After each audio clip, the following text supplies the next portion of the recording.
J'ai entendu un grand marketeur américain, un formateur, il s'appelle même Ty Lopez. Wow, ça lâche des noms. Donc qui, pour ceux qui ne connaissent pas, c'est un des plus gros formateurs, gourous. Ouais, il sera dans les livres d'histoire de business, cet homme. C'est ça, c'est un des plus anciens dans le marché, très connu, voilà, pour être un petit peu bling bling, tout ça, qui a créé beaucoup de millionnaires quand même. Il a fait des choses. Il est assez fort quand même. Il a beaucoup de connaissances dans le monde du business en ligne, de la formation, tout ça. Récemment, je pensais qu'il faisait un Q&A ou quelque chose, que quelqu'un lui a dit, et justement, il a répondu à une question, je ne me rappelle plus la question, mais il a répondu à quelqu'un, il a dit en fait, quand quelqu'un achète une formation chez moi, et même s'il ne réussit pas, je lui rends des services. Parce que cette personne-là sait que ce domaine-là n'est pas fait pour elle. Je t'explique. Si demain, par exemple, et ça arrive, on a des personnes par exemple qui rejoignent le programme Enfin Libre, qui abandonnent pour des raisons X ou Y, peut-être des fois personnelles, des fois de motivation. Bon, alors tout simplement, ils se disent, j'ai pensé un petit peu, tu vois, ils se disent, l'e-commerce, c'est pas pour moi, ça me dit rien.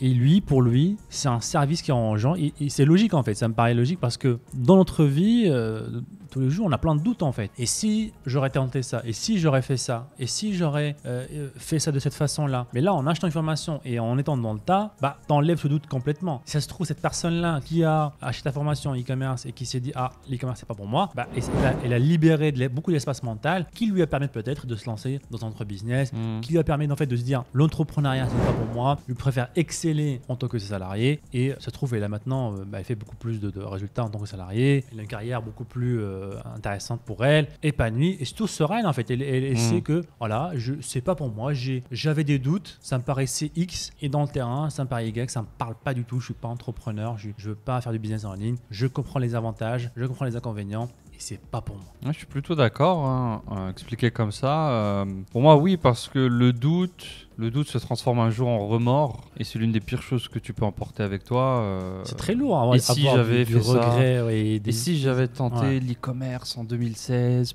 et je serais peut-être plus heureux, peut-être. Et enlever ça, même si ta mission principale c'est de faire, quand tu crées un programme ou une formation ou peu importe, c'est de faire réussir le maximum de personnes. C'est vrai que vu sous cet angle-là, c'est bien aussi. C'est très intéressant aussi. Dans le meilleur des mondes, il y a même une partie, même infime des compétences qu'elle va apprendre dans le programme donné X ou Y, qu'elle va pouvoir transposer même dans sa vie de salarié, d'organisation, de mindset, d'utilisation des réseaux sociaux, de la pub, de X, Y, Z, qu'elle va pouvoir incorporer dans son job si elle veut le garder ou dans un autre business. Et comme tu l'as dit, avec cette fois une clarté de se dire ok, là c'est bon, j'avais un doute entre l'e-commerce et mon job, l'e-commerce et l'affiliation, je fais l'autre. C'est pas pour moi. Et je cartonne. Ouais. Parce que ça me rappelle en fait un cas qu'on a eu, un des masterminds, une personne qui est venue juste pour avoir de la clarté par rapport à ça. Est-ce que je continue à faire de l'e-commerce ou pas? Et au moment où elle m'a posé, j'ai trouvé la question bizarre, tu vois. Mais là, en fait, je comprends en fait. C'est que t'es entre deux chaises, t'as un doute, tu sais pas dans quel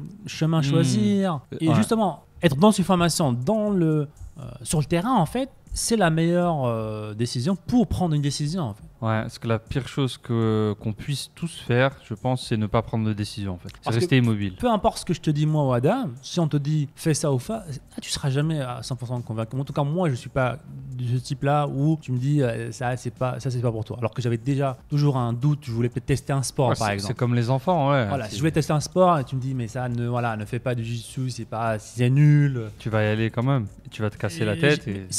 Ça va toujours me, tu vois, même si je n'y vais pas. Ça se trouve, je vais aller pendant 2-3 ans et à la fin tester, tu vois, quand même. Et ça aura été très lourd sur mon mental et ma capacité de décision. Ouais, clairement, surtout dans un monde où on est bombardé de ce genre d'options en fait. Donc, plus on arrive à éliminer d'options, plus c'est mieux. Ouais, le choix, le fait de choisir est un luxe et est un avancement, est un premier pas que beaucoup de personnes ne feront jamais en fait. Parce que beaucoup de personnes resteront dans cette position stand-by, quoi. Je suis sur les genoux, je suis là, je vais à gauche, je suis à droite. Surtout, en fait, ma mémoire est pleine, en fait. Il n'y a pas de capacité de nouvelles idées qui rentrent, tu vois. Donc, on passe notre vie avec ses hésitations, avec ses doutes. Forcément, on est paralysé parce que dans notre cerveau, forcément, il y a une limite, une capacité qu'on ne peut pas dépasser. Donc, voilà, c'est pour ça que j'aime bien tester les choses, win or learn. Ça me permet de dégager des choses, en fait. Paf, je teste ça n'a pas marché. Allez, nouvelle place pour une nouvelle idée qui vient de se libérer. Allez, suivante. Et jusqu'à que ça clique, en fait. Et en même temps, en même temps, on apprend des choses, comme tu as dit. Donc, c'est pas que enlever du doute et avoir de l'espace, mais on apprend des choses. C'est vrai. Et je l'avais fait dans une certaine mesure avec, au tout début, quand je me suis intéressé à l'entrepreneuriat, le business en ligne. Je faisais du MLM à l'époque. C'était mon premier contact avec les business en ligne. C'était arrivé dans ma ville, non, pas du tout. La compagnie n'a pas du tout fermé en Europe, pas du tout. Non, ouais, la petite histoire, ouais, la compagnie a fini par fermer parce qu'elle faisait des promesses un peu trop agressives au niveau médical. Et comme vous savez, aujourd'hui, on est avec Adam anti-MLM en général. Ouais, globalement, non. Non, c'est pas un business que vous maîtrisez, c'est pas top. Très éthique aussi, hein, tellement plus d'options. Hein. Franchement, ouais. La majorité, ouais. Tu vas à du Herbalife et tout. Maintenant, bon, ils sont là, quoi. Ouais, ils vendent des produits un peu, voilà, weight loss, bof, quoi. Mais la parenthèse que je voulais dire, c'était juste après, justement, après que le MLM est fermé, j'étais encore à la fac à cette époque, je cherchais un business. Je me dis, ok, voilà. Là, déjà, le MLM m'a ouvert les portes quand même, de me dire, ah ouais, il y a un autre monde. Et je cherchais des business et je tombe sur des anciens trucs, c'était 2015, fin 2015, juste avant le début où je trouve le dropshipping. Je tombe sur l'immobilier d'un grand entrepreneur français, Cédric Anissette pour le nommer, qui avait un programme immobilier, faire des emprunts et tout. Et je regarde un petit peu, je crois qu'il y avait juste les vidéos bonus qu'il faisait pour son lancement du programme. Et je regarde un petit peu ce qu'il fait et tout. Et tout de suite, en fait, j'ai vu que ouais, c'était pas pour moi. Le fait de faire des crédits, lever des apparts, aller les retaper, soit les revendre, soit les mettre en location et tout. Je me suis dit, c'est pas pour moi ou peut-être pas maintenant. Et j'ai Next d'un côté. Même si j'ai pas été jusqu'à franchir le pas, mais je pense que. Mais si ce doute est encore là, l'étape, en fait, pour moi qui aurait été logique, c'est que tu rejoins son programme. Et là, dans le programme, tu le fais là, tu passes à l'action, tu fais ce qu'il faut faire. Et dans le truc, bah, tu te dis, en fait, c'est pas du tout moi, en fait, ça me parle pas du tout. Ouais. Et je préfère faire autre chose. Et comme on a dit, bah, tu peux facilement transférer des compétences que tu as acquises, des choses qui t'ont intéressé. Bah, tiens, ça, je l'avais vu ici. Alors, ça m'intéressait pas dans ce domaine-là, mais là, en fait, ça peut cartonner. Et des fois, les meilleures idées, ça devient comme ça. Hein. On parle de gros projets, de grosses de visions. Dans la plupart des cas, ça va être combiné de compétences dans deux domaines différents pour que ça crée de la nouveauté, révolutionner un domaine. Donc voilà, pour un petit peu j'avais écouté son live avec Théo Lopez, ça m'a beaucoup parlé. Donc je trouve ça super intéressant. Sauf que voilà, et par exemple, on voit par exemple pourquoi certains directeurs, comme Mark Zuckerberg, qui s'habillent de la même façon tous les jours. Parce que voilà, il y a ce qu'on appelle la fatigue, la decision fatigue. En gros, il y a une théorie qui dit que on a un nombre défini de décisions qu'on peut prendre par jour. Donc lui, il veut pas perdre les décisions sur le choix de ses vêtements. Et ça a du sens. Hein, ça a du sens. Forcément, on a une limite en termes de décision. Donc voilà, pour libérer de l'espace dans votre mémoire, tenter des choses. Ça, c'est l'ultime optimisation. C'est ça. Et je pense aussi que on peut le découvrir assez vite en fait, je pense.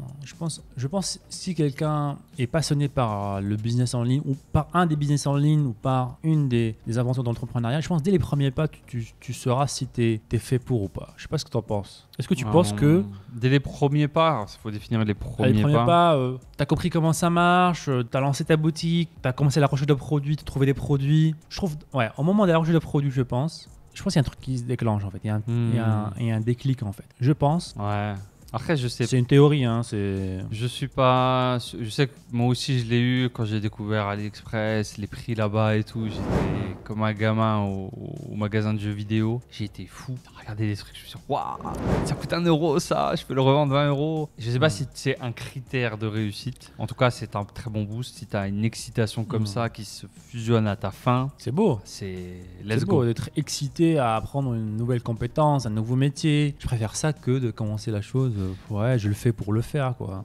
Après, est-ce que ça vient pas aussi du fait que quand tu te lances dans le projet, voilà, il y avait une fin, il y avait des dangers, il y avait beaucoup de choses, quoi. Donc, ouais, c'est sûr. Ça t'aide à être excité quand tu vois. J'ai vu une sorte de lumière, à me dire ah ouais, il y a tous ces produits-là, mais je vais y arriver en fait. Je vais y arriver parce qu'il y a tellement de produits, ils sont tellement peu chers, je peux les revendre, je peux faire une marge et je dois faire une marge, je dois les revendre. Donc oui, si tu débutes ton projet sans être solide et qu'en plus tu trouves pas d'excitation dans le projet, après, est-ce que tu te le trouves pas toi-même l'excitation quand t'as faim?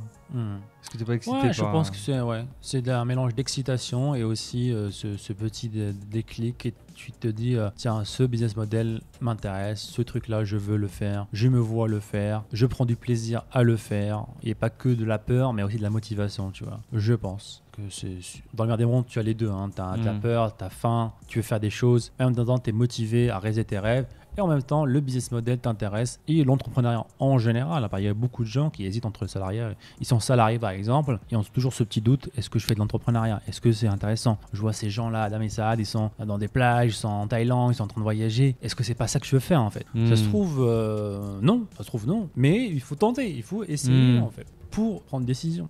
Si vous avez aimé ce clip, cliquez ici pour voir d'autres clips. Sinon, cliquez ici pour voir l'épisode en entier. Ciao, ciao.